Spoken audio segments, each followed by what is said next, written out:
What is going on, y'all, man? We are back. Season 3, man. Season 3.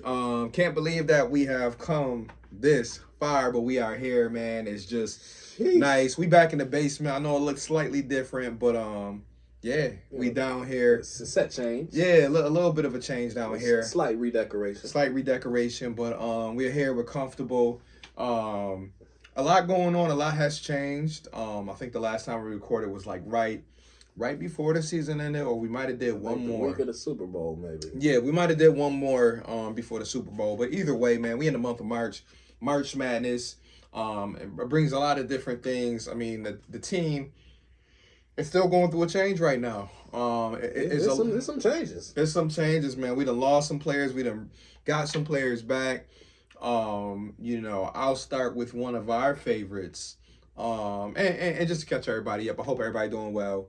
I don't want to skip over anything. Anytime we start a new season, because this might be your first time watching us, but Z. Yeah, it is Zyrus McCormick. I give you the full government for the start of season 3. Okay, and this is your man Velpo Johnson. 4 ways, not a fourth. Go by the name of Vel. Every time you say that, for some reason, this crack me up. Yeah. I don't know nobody else that's a fourth, bro. Yeah, I'm the fourth, man. Was supposed to be a king, but things changed. But now I'm playing. But Velpo Johnson. And this is In the Zone with VNZ. So. Yeah, you in the zone with VNZ, man. This is episode 1 of season 3. And like I said, man, we started this off as just something, and we're still doing it as something fun to do to kind of catch up on Bills news. Just all things Bills and some news. Yeah. Sometimes it could be Sabres, one day it could be Knicks, one day it could be tennis, golf. You never know what you're gonna get. But most importantly, we started this to really get on that Bills engine, because we know a lot of people got Bills podcasts out there. There's a lot of different people out there doing some great stuff. A lot of deep diving and whole lot of shit with the Bills Mafia, but we just like to keep it real calm, real cool. He's kicking in the basement. And kick it with each other. And obviously, once in a while, you'll see us bring a guest on. And we'll talk about bringing a guest on. Never right. Now, I mean, because we probably, in 3 seasons, we've probably brought on like 4 people.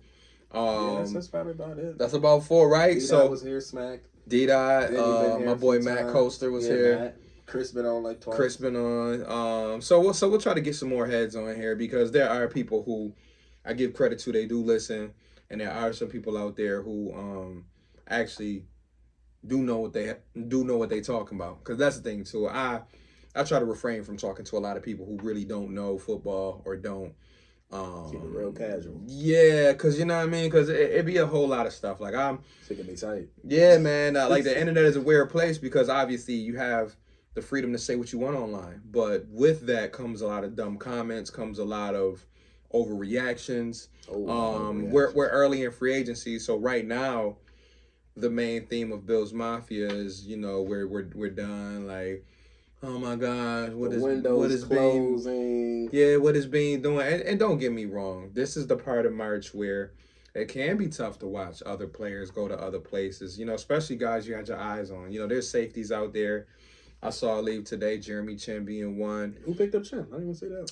He went to, you're going to have to use your phone today. Jeremy Chin went to, I want to say the Commanders, but maybe not the Commanders. Not DC. Jeremy Chin. Where did he sign with? You're going to have to just put his name in the search bar. Jeremy Chin. See where he went. Let's see. Mr. Chin. Yeah. Commanders. Yeah, and the Commanders have gotten some, trash. They got some players, but it's just like, what are you doing? Like, you just like I feel like they signed people. Yeah, you just signed people. Zach Ertz and like fucking. It's super random. 1 year, $5 million. Oh. Right. Like some of these numbers on some of these signings got you like, damn. Like even some of these wide receivers, like 1 year, $4 million. We could pony up to 5. We'll talk about Jordan Poyer in a minute. Not that we wanted to bring him back, but he signed for 1 year, $2 million. I heard in Miami. So, there's a lot of numbers out there that leave you scratching your head, but it has me thinking like there are some things that. Yeah, these running back numbers is oh man, we back? Right, and we'll get into some of that, but I think what we should first start is obviously the state of the Bills and like who we lost. So let's talk about let's rewind back to last week. It was a dark day for me. Last week at the end of the weekend, Tre'Davious White, Mitch Morse, Jordan Poyer, Saran Neal, just a bunch of guys. But I already know the answer to this. But who was the one that I won't even say hit you as a surprise, but what was the toughest one to see go? Oh, it's just Trey. Right. I mean, for me, that's just a no-brainer. Yeah, 2-7. Having been a massive LSU fan since I was a kid. Okay. So watching him play in college. Yeah.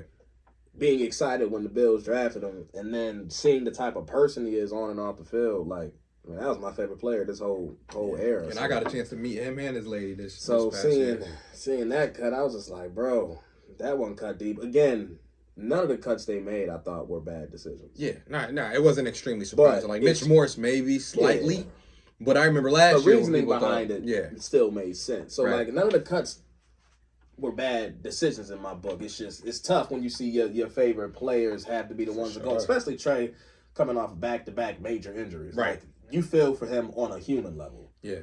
The bounce back from one is tough, but then you finally feel like you got your game back, and then pop. Literally. Yeah, it's tough. Yeah. And now you start from scratch, and that's going to affect his money. He probably not going to get signed for another couple months. Definitely not make the type of money. So, yeah. Yeah, because his first contract he signed, 3-4 years ago, that was big money. Yeah.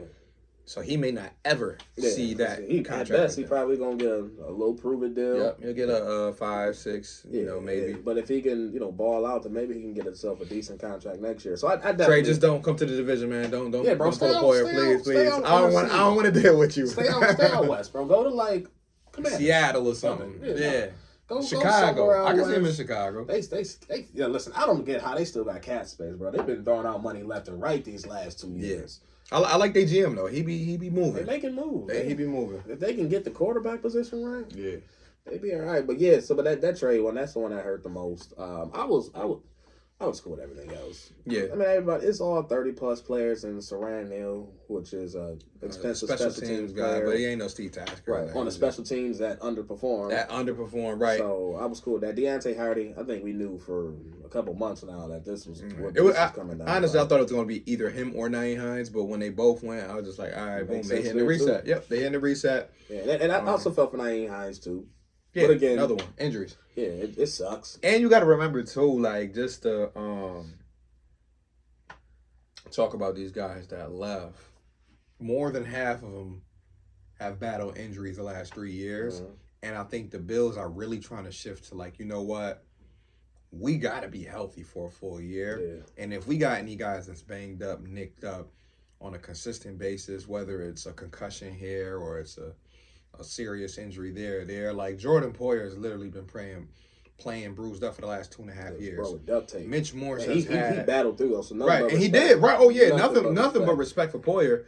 But Mitch Morse going through 3 or 4 concussions. So it's never missed more than a game. Right. But, yeah, Mr. Iron Man, but it's when is it going to catch up to him? When is it going to be that one hit where it's oh no, you got to hang it up. Yeah. We know what happened with Eric Wood. And it's the fact that, on the plus side of 30, making a relatively high center salary that even though he has been extremely reliable at that center position. His cut is nothing performance based. It's just strictly, can I get close to replacement level play for less than half of what it's going to cost? And it sucks because these guys are great, like you said, great human beings, great family men.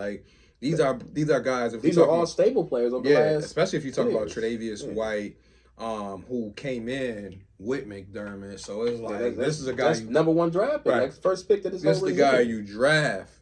And then you have to let him go. But this is why they always say, it's still a business. And that's why we always got to be mindful when we attack players for making money decisions or doing things for their family. Even Poyer. I know he only signed for $2 million, it seems like, for Miami. I think he went to Florida for a reason. Same thing with Gabe Davis. Gabe Davis went for 3 years, $39 million to Jacksonville, and it's 45 minutes from his hometown. You know what I mean? Not only did he get paid above his $11 million a year, but also you close to home. Your mom don't have to take a flight and try to get through a snowstorm, and so we got to remember that these guys are human too. Yes, no state tax. They shout out to y'all for drafting me, but at the end of the day, I got a decision to make. I got a decision to make for me and my family. And so I can't be mad at anybody that made that decision. And then you look at it too, like these guys have brought great memories. Like if we were to put together a highlight film of what those guys brought, I know Mitch Morse is the center, but if we just talk about Tre'Davious White, Poyer, and Gabe Davis, massive. Them boys is responsible. They could put together a 15-minute highlight film of just those guys alone. Easy. So I just definitely want to start off the pod by giving love to those guys because, you know, like you said, Saran Neal being a core special teamer, Mitch Morse being in the middle, the captain of that offensive line and of that team for the last few years. Jordan Poyer being the captain of the unit on the defensive side. We already know about Micah Hyde moving on. Yeah, you can't talk about this era of Buffalo Bills football without mentioning these cats. Yeah, these are core. Like, you think about, like, it's funny because we were talking at work, at this workshop I was at, just about kind of like the Bills transition from being like 20 years of just the Bills sucking to like the last 5 years where you could literally see that pattern go up. And just the memorable plays, the Micah Hyde diving interception against the Patriots, Jordan Poyer interception against Baltimore in the end zone as Lamar Jackson is at the 2-3 yard line. And I'm in there in the soaking rain in Baltimore watching that game. I was thinking that pick six against Brady. You know what I mean? Oh, yeah, right. So, and you know, Tre'Davious White, one of his first interceptions in his rookie year against Alex Smith to seal a game in Kansas City. Not to mention 2 interceptions against Pittsburgh in a game that clinched us going to the playoffs back in 2019 or 2020, whatever year that was. Like, these guys have had some memorable moments. So we want to start off the pod by just giving those guys their flowers because we know and we understand it's still a business. And I think most fans, especially on my timeline, reacted the right way, which was salute guys. We give y'all nothing but our best wishes just because feelings, man. It's just a hard thing because it's like you get to know these families. Like I said, I met Tre'Davious White and his girl for the first time just less than 9 months ago. Was able to shake Gabe Davis' hand less than 9 months ago working at this job. And then let's flip it to the positive. On the positive side, we were able to retain some good guys. You know, obviously in the last 24 hours, you know, since we've been recording, DaQuan Jones, he resigns. Massive. Who I met as well. But so as far as the guys that we were able to retain, let's talk about that more so and we can look around the league. But like, do you think DaQuan Jones was the biggest re-signing so far? I mean, we know about the extensions with Dawkins and the reconstruction of the contracts when it comes to Josh Allen and Dawson Knox, but so far, would you say that DaQuan Jones is the one? Yeah, I will say so because I feel like his performance in the middle of that defense allowed everyone else on that line to be slided where they need to. Right. Like I'm taking up 2 defenders a lot of the time and still playing penetrating football from that one type position. So like him being who he was allowed Ed Oliver to really blossom into, you know, what he's been last season and really last 2 years, right? To be honest, but especially last year, which I think was Ed Oliver's best year. So being able to have DaQuan Jones back there, especially when you don't have anything else besides Oliver, right? Like you coming into the offseason with just one defensive tackle on your roster, right? So you needed to replenish that position, anyways. And you noticed the impact when he wasn't there. Yeah. You know, you saw it even going back to the previous season in Cincinnati in that playoff game when we kind of let Joe Mixon do whatever he wanted. And then after he was out early in this season, you saw that middle of that defense take a hit. So I think that was a massive re-signing. But I also think A.J. Epinesa is close second. Yeah. Because quietly these last 2 years, he's been putting up numbers. Yeah, he stepped his game up. I think this past year was probably his most impactful. His most impactful from a playmaking standpoint. Correct. I think I was talking to a couple interceptions. Yeah, I was talking to my guy at work, and I'm just like, if you go back to either the Kansas City game or if you go back to Washington in the beginning of the year when he had the interception, where he made an athletic play on the ball. J.J. Watt with that interception. Yeah, and it's just like he shows. Or T.J. Watt. Right. Yeah, but J.J. did shit like that too. But like he shows flashes of what he can do with his body because you got to remember this dude is a 6'5", 6'6", 285, 290 pound dude. Yeah. Got some basketball background. Yeah, they had shit on the batted balls too. Yeah, so like, especially AJ and Greg. So you combine him with Greg, and then obviously Von Miller took the pay cut to to stay on the team. So, like, I look at the D-line group, and now I can breathe a little bit easier. Yeah. Now, do we still need to add depth? Of course. But that's that rotation. You lose Leonard Floyd, most likely Shaq Lawson, which we know we can get Shaq back in July or August for a pack of cigarettes. No funny shit. It's just we know that's there in the back if we need it. But if we want to move forward, I'm looking at guys like what's the young dude that stay on the practice squad? Kingsley. Yeah, Kingsley Jonathan is always an option, but you got the draft. Yeah, you got the draft coming up, and then you still can get you some veterans in the next week or two. Because I always try to urge people to remember this is not a 48-hour window. You got to sign everybody you can. Like, this is something that goes on at least for the rest of March. And what you've seen the Bills do historically since Bean has been here, it's not always the first, second wave of free agency. Like they know how to bargain. They know how to bargain shop, and they know how to keep their targets like around them. Like if they miss on a target, what I've seen from Bean, at least behind the scenes, is like they don't really panic, or they don't show that they panic. They'll just plug and play somewhere else. Yeah, or they plant the seed on somebody and be like, yo, listen, double back in about a month or so. You know, we remember when they missed out on J.D. McKissick a couple years, and everybody like, oh my God, we fucking didn't get. And then they went ahead and still was able to add valuable running back in the draft. I think that was the year they got James Cook or somebody like that. Yep. So, like, there's always a way to still improve the team.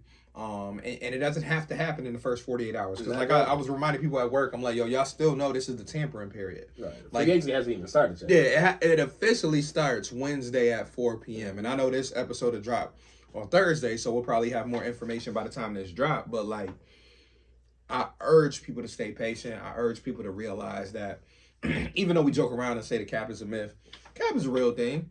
It's just that you just have to have the right people to be able to move those things around. Yeah. Those dollars have to be moved. That's why I was happy to see Dawson Knox agree to restructure his contract. Happy to see Josh Allen do what he do every year, restructure the contract. Happy to see Dawkins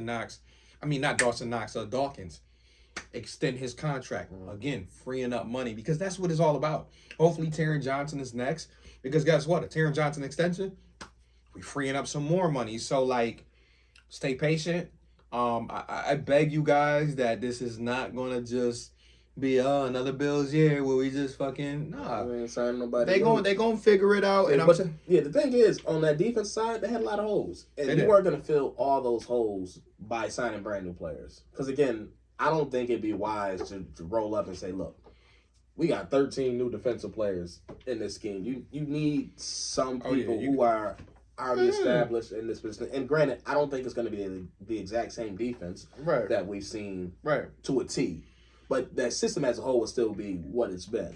So you still want some players who are familiar with that system, so it's not a complete overhaul. Here's what I like, though, is that as of right now on paper, and I know we got to add depth to a lot of key parts, corner, safety, linebacker, and I know we got a backup linebacker from Philly, but the thing I like is that it looks like on paper we're returning at least 8 starters. Yeah, that D-line is now back to that front four correct. Is all coming back. That linebacker core. The linebacker core, when Milano should be back for training camp, you got Milano and Bernard. Boom. Now you look at corner. You got Bernard, Kyer Elam, and Rasul Douglas. Taron Johnson. So, boom, you got 4 corners already set. Safety, Taylor Rapp is at 1.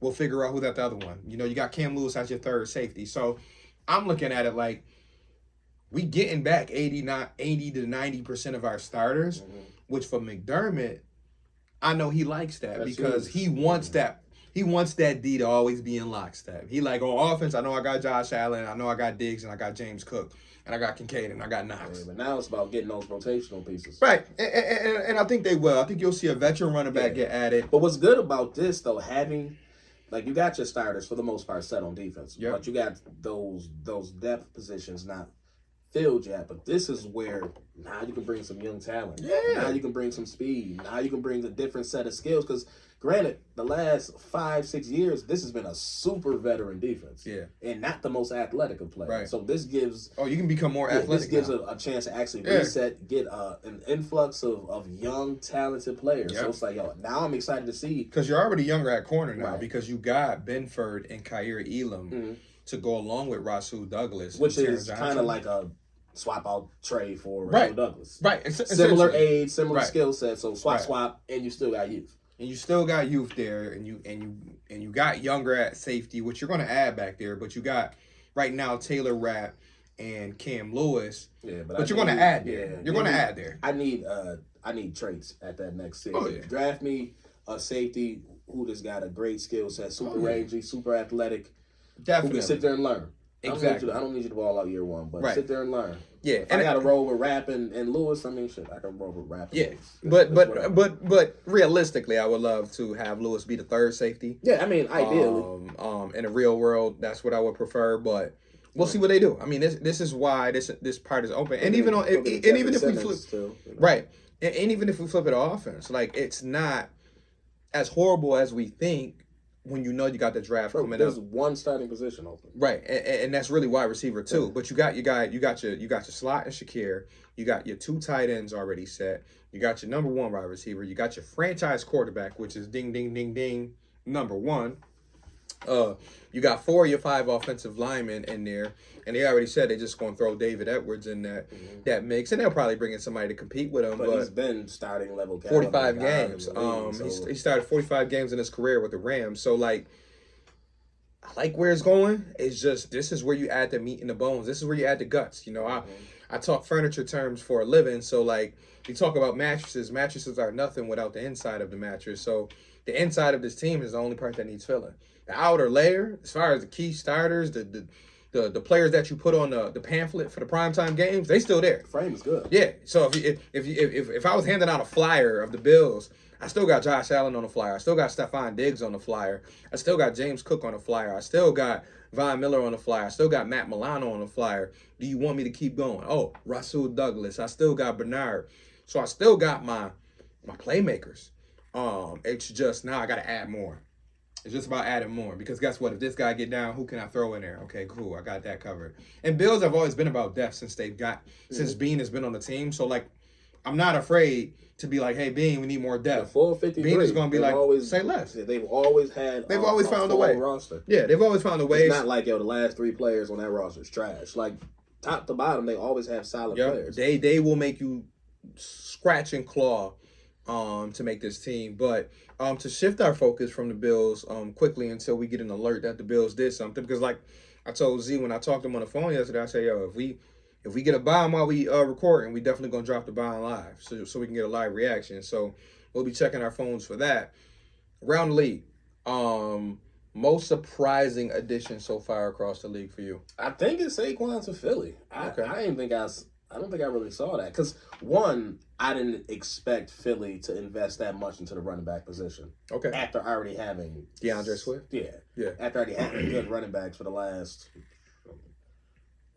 They have good running backs for the last. Yeah, they normally keep a good running back. Yeah. So that I was like, oh, that's interesting. Yeah, so that's what y'all doing now, from a skill position standpoint. Oh yeah, they nasty. Ooh.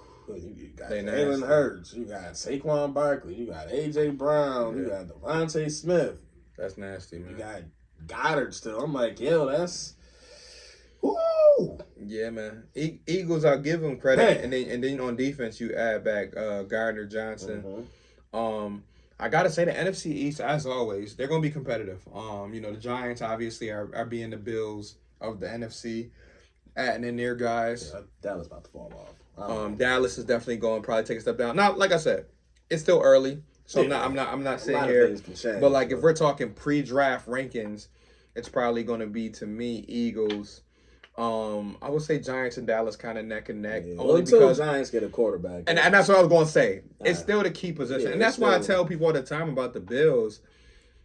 We always going to find our way to talk back about the Bills. If my quarterback's straight, the rest of my team can fall in place. They're going to figure it out, man.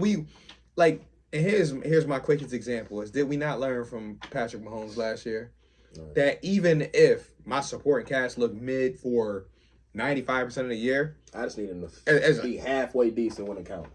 All I need is that franchise guy to be ready coming January when it's time to win games. And that's it. Because let me tell you something. I watched Kansas City for my own eyes, in person and on TV, all year. And I said, oh, no, we good. We going to beat them. Little did I know, Kelce turned back in the 2019. Kelce did. Kelce. But what great players do is when it counts. You elevate everybody around you. You elevate everybody, and you just make plays. We saw that happen time and time again with Tom Brady. How many years did we say, "Oh, Patriots, they 10-6, they 9-7, they ain't good." Next thing you know, they in the playoffs. Next thing you know, they in the Super Bowl. Next thing you know, Tom Brady hosting the trophy. Like, great players will get you through those times when you feel like that supporting cast not good. Now, that's not to say you forget about your supporting cast and you just say, fuck everybody. We don't need no D-line. We don't need no O-line. No, it's just to say, and I told this to D-Dot the other day when we were talking about him losing his quarterback, Mac Jones. I was like, when you find that franchise quarterback, all that other stuff don't matter. Because you can find a wide receiver. You can find a tight end. Because there's always going to be players that want to play for them. But you got to get that most vital position down pat first. Kansas City would not be where they are without Patrick Mahomes. Because the thing is, you got your quarterback position solidified. You never more than a season away from hoisting a trophy. You can have one bad year. You already know I'm back after this. Look at Houston. They hit on C.J. Stroud, and now they doing a great job building around him. So shout out to Houston. But like now, you're a threat. They know for the next 15 years they got a chance, and that's all you need. Same thing with Baltimore. You hit on Lamar Jackson. Now, since he's been in the league, every year they got a chance. Yep. Buffalo Bills. Why are they always in the top 3, top 4 when it comes to Super Bowl favorites? They got Josh Allen. That's why I never. It's not easy to do, but it's simple. The formula is simple. You get a quarterback. You find that guy. You good. If you don't find a different story. Exactly. Because then you middling trying to bring Kirk Cousins in and hoping hoping you can. Hey, bro. Listen, I'm hoping he ball out because the amount of talent on that offense has been so fire, and they've done nothing with it. In that division, they should easily, bro. And I'm not even going to say easily, they should run through that division. Yeah. And here's the thing, literally, right? And here's the thing: Tampa Bay paid Baker. I think kind of had to. Yeah, we know Mike Evans went back there. That's cute. They re-signed I think Levante David. Mm-hmm. They running it back with their guys. I will say low key, I do like that Carolina's actually trying to do something. They're on their trying team. until Bryce Young, show up. But here's the thing. Don't matter. Last year, they're just a year behind for me. So last year, and maybe they didn't have the money to do it the last year. Last year, to me, felt like the year they were supposed to try to do as much as they could to support him in his rookie year. Mm-hmm. And like I said, it could have been the funds. It could have been just cap restrictions. Who knows? But I'm looking at what they're doing now. They adding a big offensive lineman here, big offensive lineman there, a corner here, a wide receiver here, because now they got Deontay Johnson. And I'm just thinking to myself, like, they trying. Yeah, I ain't want to do this his rookie year to not make him. But the thing is, bro, it's getting me tight. Is their best assets they trading away for peanuts. Yeah. The return for McCaffrey is trash. Yeah. The return that this guy for Burns is trash. Yeah. You traded everything for that one. What they get back for Burns though? I forgot to look on that. A 3 and a 5 or something. Oh my god. Something trash. Third round pick? Yeah, something trash. That's crazy. Yeah, I thought the compensation did not match his talent, but the amount they gave up to get Young, because again, as bad as they were last year, I got the first overall pick, and it's not even mine. Y'all didn't foresee that. Yeah. So it's just kind of like, y'all don't have to earn my trust or my respect. Right. But Atlanta, I like the Cousins pickup. I've never been a massive fan of Kirk Cousins. He's always been. Kirk gonna get that money though. He's always that's a different story. Kirk gonna get he's in the top of the above average pool. He is. I mean, he knows he's top 12. Yeah, he's not trash. He's just he right up. Right. I mean, he's starter level, Russell Wilson category level of. I can start for your team. I can win you some games. I'm gonna win you some games, but I'm probably not gonna be able to get you to the bowl. Yeah, right. So I'm Phillip Rivers, right? Unless I got the supporting cast and a very solid defense, right? And here's the thing: he throw nice footballs out there. Yeah, I don't want to say throw balls, but this is probably the most talented roster he'll ever have. Right. Like, granted, you've been throwing it to Justin Jefferson for some years now, and Stephon Diggs before that. Yeah, but I don't think any of those offenses I mean, talent-wise, those are probably the two most talented players he's had. Right. But now what he's walking into with Drake London and Kyle Pitts, like that alone is already, not to mention who you got at running back. Like, right. I'm excited for Atlanta. I'm hoping they actually do something with him because I was so disappointed last year with the amount of talent they had. Yeah, they kind of. I was hoping they was gonna go with Justin Fields, but that's another story for another day. Well, shit, they ain't got no they ain't got no assets to trade. Well, yeah, that's. Because I mean, you already ain't got no first round pick. You got. I don't know what Fields even cost at this point, but you giving up a 2 or a 3, then you're gonna be no pick, 1 pick in the first 3 rounds, or so. Yeah, I don't know. Weird timing. I will say this before I get into some predictions on what we see the next 2 weeks looking like before we record. Baltimore. I will say that the acquisition of King Henry. Did you like it? I'll say I like it because I know for a fact they were trying to get Saquon Barkley. So I thought Saquon Barkley and Lamar would be crazy together just because you put speed and you get them running those options. Scary. That's a headache. Now you got Jalen Hurts now doing that with Saquon. But for Baltimore, it's like, okay, if I miss on Saquon, knowing I'm going to be playing physical games against Pittsburgh, physical games against Cleveland, I need to get a bruiser. Do you think that Henry is a big upgrade over Dobbins? So here's the thing. Dobbins, the only reason why he would be an upgrade over J.K. for me is just because J.K. got to stay up. Yep. Yeah.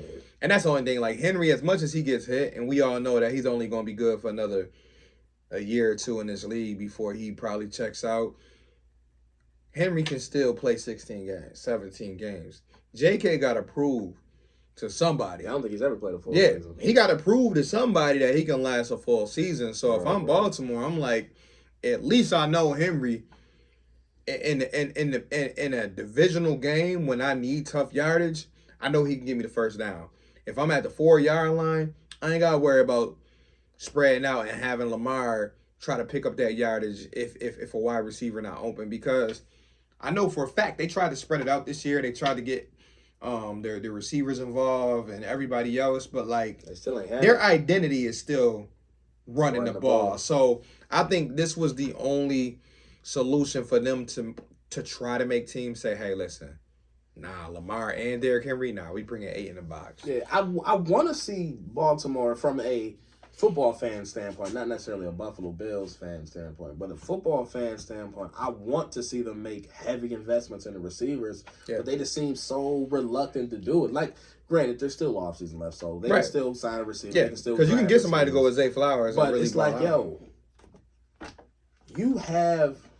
I mean, you had Gus Edwards, you had J.K. Dobbins, like you've had good running backs, and I think they can get by with that caliber of running back. Right.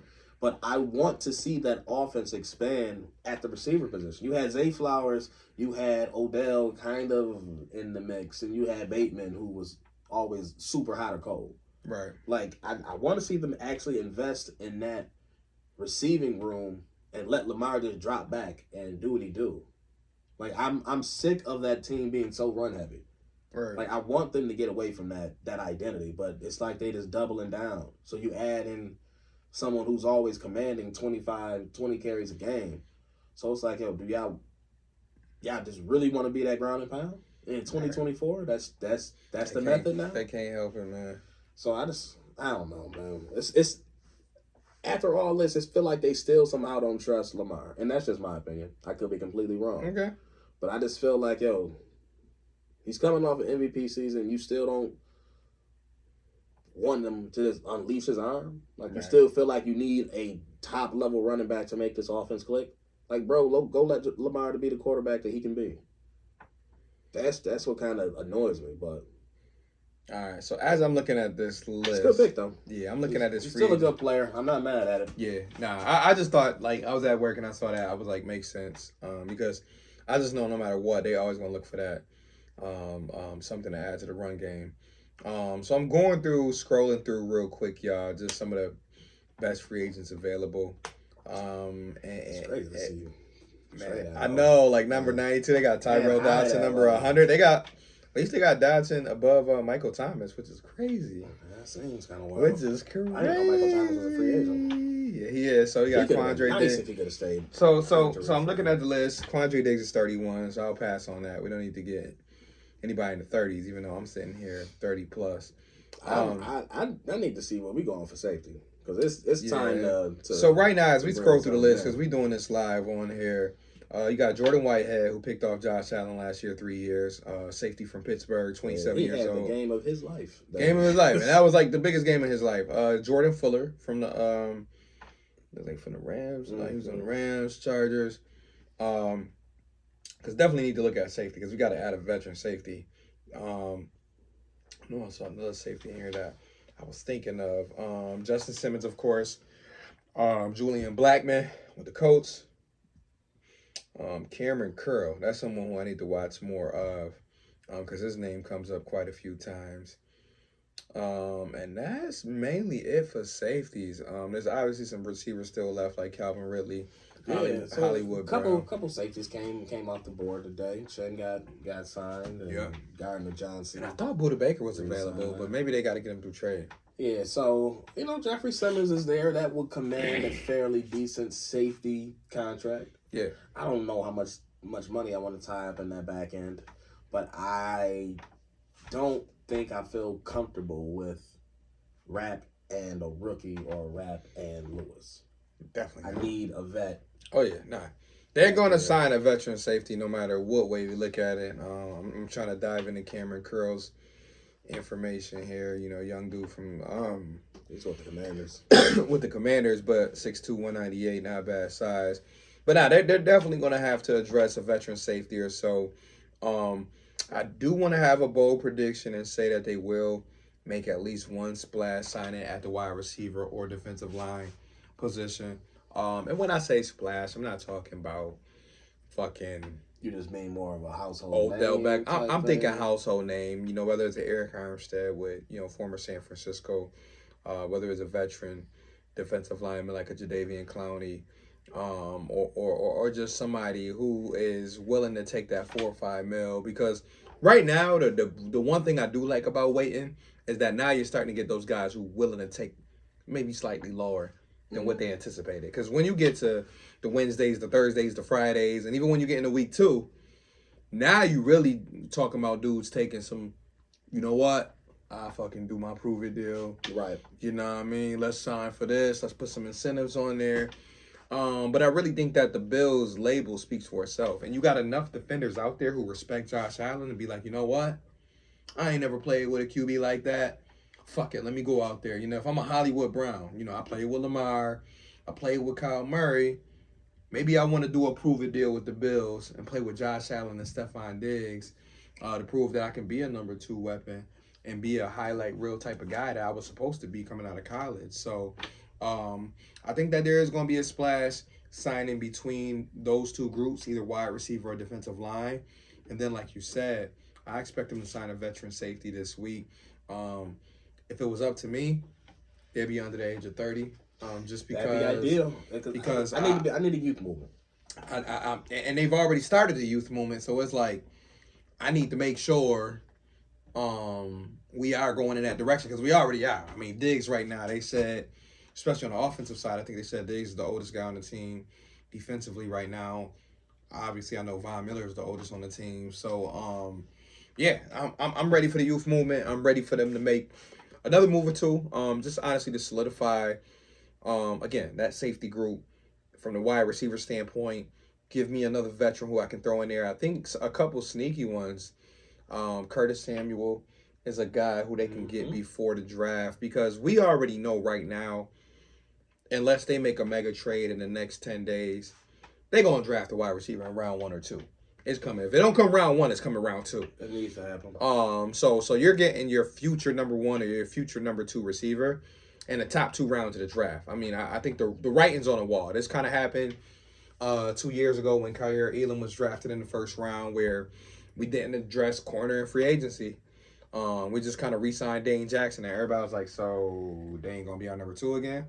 And I was like, nah, we just going to probably draft a corner, which essentially is what we did. So The next, I'll say 7 to 10 days will be where we'll really get a good picture of what we got to go into in the draft, because I really would love to, for our next episode in a couple weeks, is to really get into that first mock draft. I always like to wait until after free agency clears to do the mock draft conversation, because we'll do it.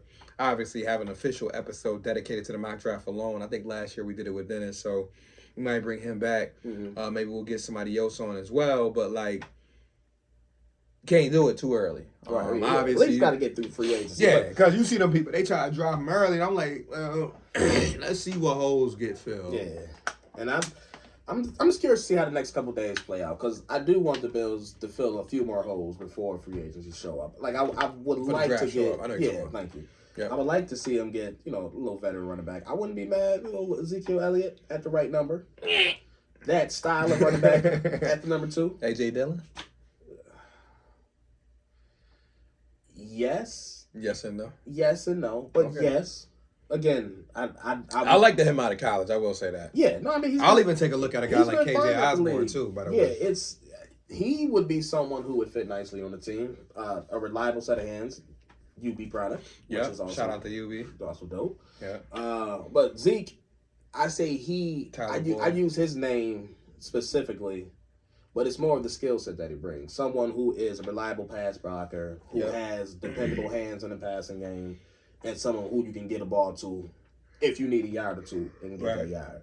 So a reliable veteran running back who fits that mold. It'd be nice. Who knows? Maybe you get Damian Harris back for cheap. I don't think that man playing. I think he realized, I kind of like my life. Yeah, he might. I might just want to shut this down. You know what I mean? Because that was a good idea last year. Yeah. So I'm looking for, similar to what you were saying with Zeke, is like, bring me a veteran running back who kind of knows their role and in certain situations can be reliable. A 26-year-old version of Latavius Murray. Right, because Latavius Murray was good while it lasted, but then his age started to show up because he started to drop balls. He started to not be able to get 1 yard. And then I'm like, all right, hold on. I want to see him re-sign Ty Johnson. Oh yeah, that to me that should be a no-brainer. Like you can sign him for $1 million. Yeah, I just need him to be like, all right, I'm coming back. Yeah, you can sign him for $1 million because he brought juice when he was in the game. Oh yeah, he got a little pop to his game. Yeah, but again, I need another running back to complement those two styles. Oh yeah, for sure. Because Cook and Ty shouldn't have to be your number 2. Like Ty should be he should number 3 point. Like he should be your number 3, but like. Your number 2 should be similar to the idea that they had with Damian Harris, which should be that guy who can get you up to 10 carries a game, but most importantly, be reliable if as you need pass blocker, go catch the ball, and also if it's short yardage, a guy you can give it to where you don't have to force Josh Allen and say, "Hey, we gotta do that tush push again." Even though Josh gonna do what he do, he gonna do what he do. But it's nice to have a guy, but it just sucks because. It was like the second or third game Damian Harris got hurt, and he had already by that time had at least 1 rushing touchdown. I'm like, fuck. You know what I mean? He was maybe going to get us 8 or 9 by the end of the year, but we never got a chance to see that. In that direction. But yeah, someone to fill those shoes. Yep. I want to see that happen. It'd be nice to have a receiving option in free agency in the event the draft doesn't fall. I think it's going to happen. It's just a matter of if they go the direction of free agency to get the wide receiver 2 or free agency to just get wide receiver 4 or 5. Because you lost Deontay Hardy, you lost Gabe Davis. Right now you have no one to return kicks and punts. Exactly. So nothing else, you kind of need that. So there's going to be someone added. It's just a matter of how they look at that. Because like I said, you can be aggressive right now and just say, fuck it, we're going to go all out and get you a wide receiver 2 or a wide receiver 1B. But to go get T. Higgins. You can get T. Higgins, you get Calvin Ridley. Go get you Brandon Ayuk. You can make a trade. Yeah, you can make a trade and get somebody. So you got to trade to get some of them names. I don't think I would. Yeah, but I'm just saying, like, if the Bills wanted to be that type, because like I said, the one thing that I've learned in the last 4 or 5 years, I can't underestimate Brandon Beane.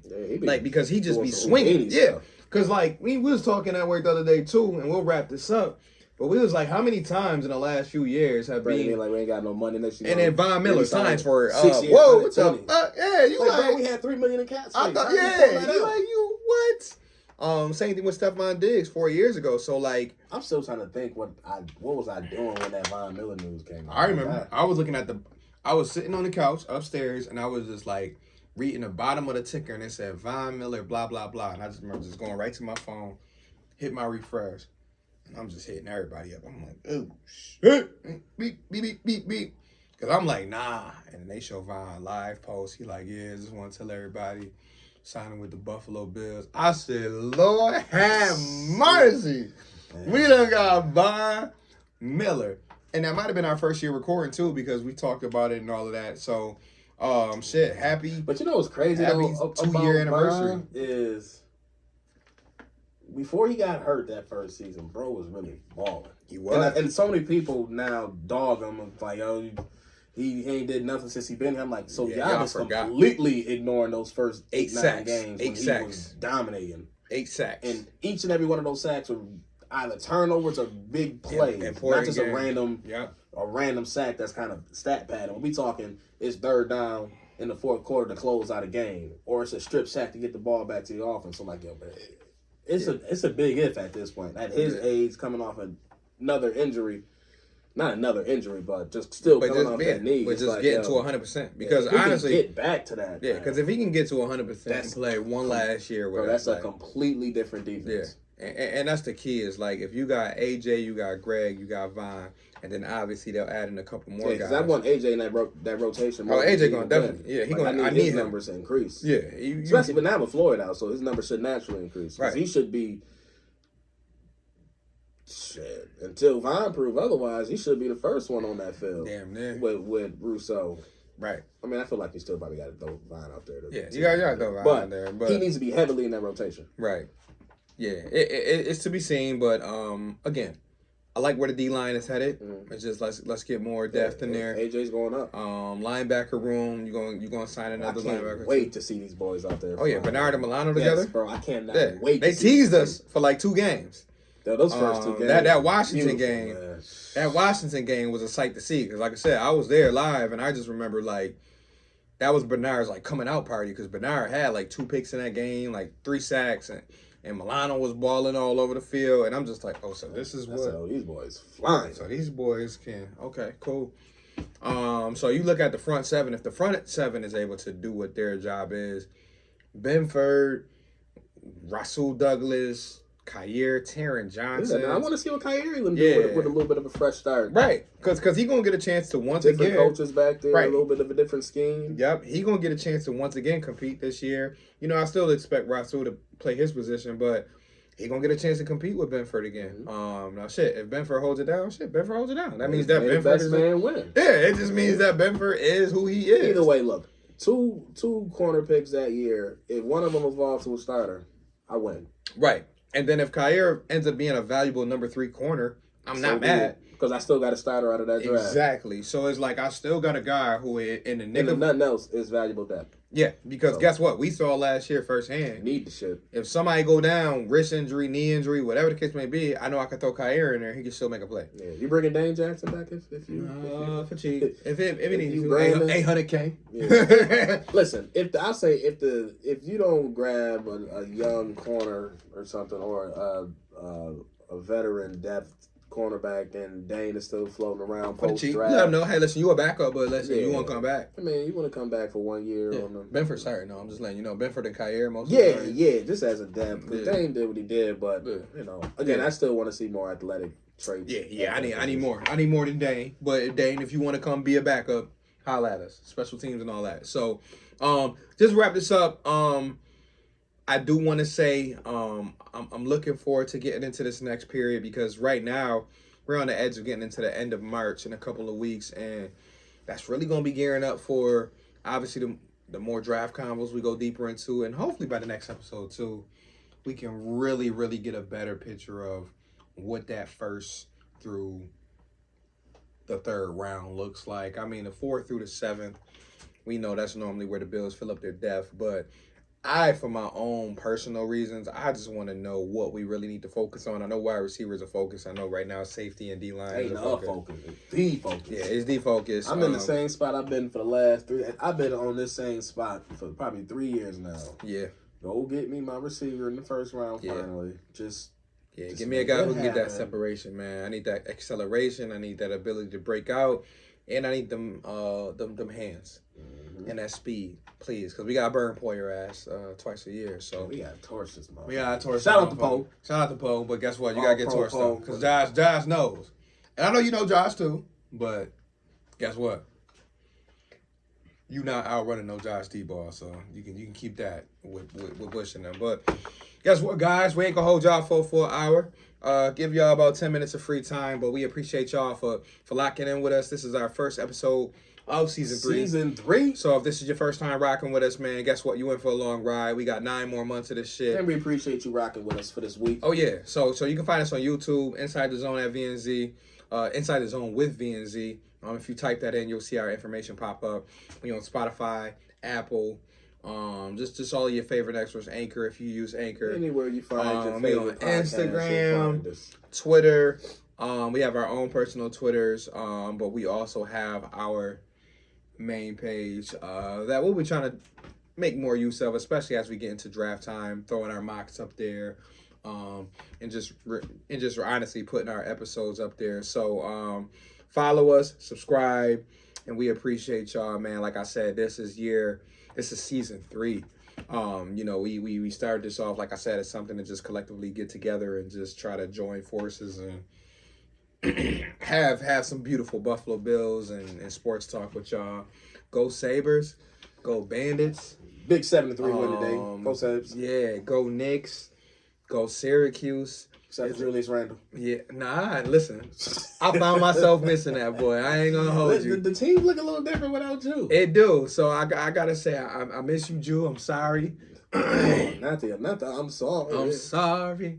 But now on the health side too, y'all, because I know we going through that at my job. Drink your water. All right, stay healthy. Stomach bug been going around. Stomach bug going around, but also, that man, just respiratory type shit. Like, it's a lot going on. So just take care of your body.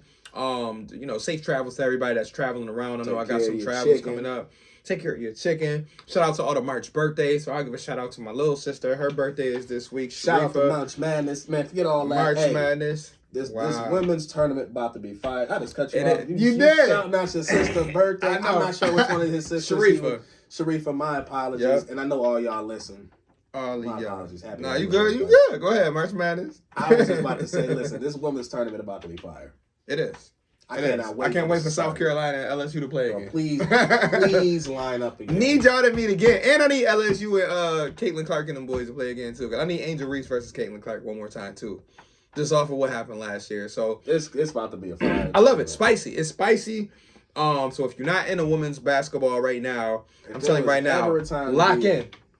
Lock in, because it's real. Flo J and the crew, they doing their thing. They got their brothers hopping on courts. Like, there's a lot going on. For that. Like, bro, if you even got out there like you did, what you gonna do? Yeah. You gonna square up with the chick? Nah, it was heat of the moment. But he knows it was a bad decision. He knows. She got like 6 inches on you. Yeah, it was a bad decision. He got hit with some charges too. But he did. I ain't gonna lie. Hopefully they drop him. If they don't, it is what it is. But guess what, guys? Man, at the end of the day, this is one of the best sports times of the year. 100%. You got hockey, you got baseball. I mean, baseball is coming up, but really college basketball in the NBA, everybody fighting for their seed. Playoff, playing tournament. So for the wives at home, Sabres making a every time push to the playoffs. Oh my gosh, of course. They got to tease y'all. Setting me up for heartbreak again because we're about to go on a run now. I'm trying to chill. I'm watching from a distance. I am scoreboard watching, but I can't totally I can't deal with too much heartbreak, guys. I mean, come on, guys. Like, one thing at a time. I mean, I just hopped back on the Syracuse bandwagon, and not really hopping back on, but just trying to watch them a little bit more. And I'm just like, please don't fuck with my feelings. So we'll see how they do. This week they got the ACC tournament going on. So it's a lot, y'all. But drink your water, vitamins, bundle up. I know it's getting warmer. I know we're getting more sunlight. But take care of yourself. Take care of your families. Again, happy birthdays to those celebrating their birthdays in the next week or two. It's a lot going on, man.